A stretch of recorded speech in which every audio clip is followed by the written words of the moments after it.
Hello दोस्तों, कैसे हो आप लोग। तो इस वीडियो में मैं आपको एक ट्रिक बताऊंगा कि how to clear your semester exam. आपको अपना सेमेस्टर एग्ज़ाम कैसे क्लियर करना है, इसकी एक ट्रिक है। और ये ट्रिक अगर आप अच्छे से इम्प्लीमेंट करते हो तो 90% काम करेगी करेगी। बस आप थोड़े समझदार होने चाहिए, पढ़ाकू ना हो लेकिन समझदार होने चाहिए, तो 90% काम करेगी। और सेमेस्टर एग्ज़ाम जो कॉलेज के होते हैं उनमें 7.5 CGPA लाना बहुत ईजी होता है। और आपने मेरी वीडियोज़ अगर देखी होंगी तो मैं बताता रहता हूँ कि आपकी जो डिग्री है उसमें 7.5 CGPA से ज़्यादा ही नंबर होने चाहिए एक अच्छी नौकरी लेने के लिए। तो इसमें मैं आपको एक ट्रिक बताता हूँ। ट्रिक है कि आपको पढ़ना है एग्ज़ाम ओरिएंटेड। अब आप कहोगे ये ट्रिक है ना, ये ट्रिक नहीं है भाई। ट्रिक है कि एग्ज़ाम ओरिएंटेड पढ़ना है, लेकिन सेमेस्टर एग्ज़ाम जो होते हैं वो तो सब्जेक्टिव होते हैं। आपको क्वेश्चन लिखना होता है डिटेल में, एकदम डिटेल्ड में लिखना होता है। तो इसमें एग्ज़ाम ओरिएंटेड कैसे होगा, हाउ इट इज़ पॉसिबल। तो मैं आपको बताऊं, तो इसकी एक ट्रिक है कि आपको क्वेश्चन ही पता चल जाए कि एग्ज़ाम में ये क्वेश्चन आने वाले हैं, और क्वेश्चन के साथ उसका आंसर भी मिल जाए। कैसा हो, चमत्कार ना, चमत्कार नहीं भाई। प्रीवियस ईयर क्वेश्चन पेपर आपको चाहिए होंगे, कॉलेज के हों। अगर नहीं मिले तो इसकी भी मैं आपको बताता हूँ जुगाड़। अगर एक एक बात सुनो, सबसे पहले अगर आपकी क्लास में 20 बच्चे हैं तो मैं लिख के दे सकता हूँ, लिख के दे सकता हूँ 6 बच्चों के पास प्रीवियस ईयर क्वेश्चन पेपर पढ़े होंगे, सारे सब्जेक्ट के सब पढ़े होते हैं। ये होते हैं चालाक बच्चे, जहाँ ज़्यादा पढ़े हुए ना हो, समझदार होते हैं, मतलब कौआ जैसी चाल होते हैं इनकी।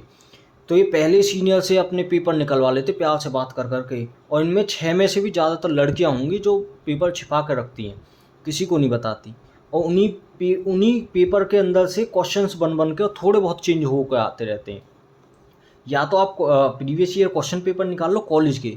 अगर वो नहीं निकल पाते तो इसकी और भी एक एक्स्ट्रा धांसू ट्रिक ये है कि पूरे इंडिया में कोई भी सब्जेक्ट, अगर कोई भी कोर्स पढ़ाया जाता है, चाहे वो अप्लाइड साइंस में कुछ भी हो या फिर MSc हो, आपकी फूड साइंस में हो, MC हो, मास कम्युनिकेशन हो, पॉलिटिकल साइंस हो, कुछ भी, हर जगह पूरे देश में सेम सिलेबस होता है। हर सब्जेक्ट का सेम सिलेबस होता है। तो आपको क्या करना है, आपको इंटरनेट पे वो सब्जेक्ट का नाम लिखना है, सब्जेक्ट का नाम लिखना है, और उस सब्जेक्ट का लिख देना है कि semester exam, final semester exam paper, ठीक है, वो लिख देना। लिटरली में मैंने करके देखा, 90% वर्किंग है। तो आपको क्वेश्चन पेपर मिल जाएंगे कई सारी यूनिवर्सिटीज़ के उसी सब्जेक्ट के।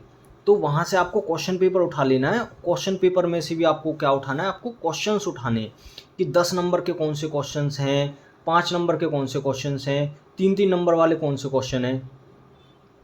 तो आपको ये देखना है, और उन क्वेश्चंस को अच्छे से अपनी किताब से डिटेल्ड निकालो और इंटरनेट से पढ़ो। चैट जीटीपी यूज़ मत करना न, उनके आंसर लिख लो। क्वेश्चन के आंसर आप स्ट्रक्चर कर लो, पहले ही स्ट्रक्चर कर लो। यही है एग्ज़ाम ओरिएंटेड पढ़ाई करना, ठीक है।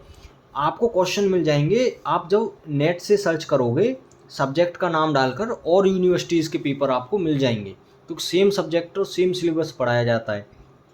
तो हमारे टीचर्स हैं वो भी सेम ही क्वेश्चन पेपर बनाएंगे, हर कॉलेज के टीचर्स वही एजुकेशन, मतलब वही नॉलेज तो आपसे जज करना चाहेंगे, वो पूछना चाहेंगे एग्ज़ाम में कि जो आपको पढ़ाई जाए, और जो आपको पढ़ाया जाएगा वो सिलेबस में होता है।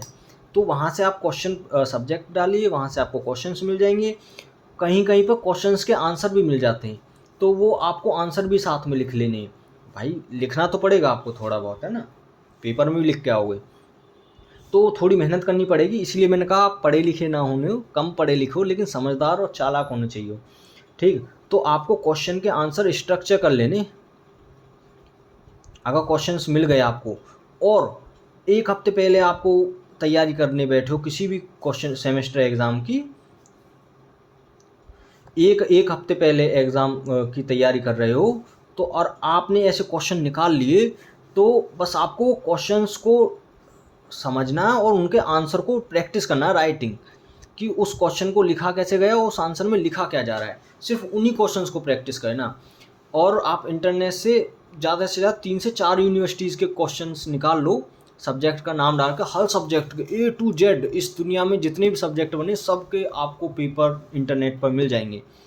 और ये ज़्यादा हेल्प करेंगे आपके जो ये कॉलेज के PY को, आपको आपके जो चतुर दोस्त हैं उनको मिले होंगे ना, जो आपको नहीं बताना चाहते, उससे ज़्यादा हेल्प आपको ये नेट से सर्च किए वाले मिल जाएंगे।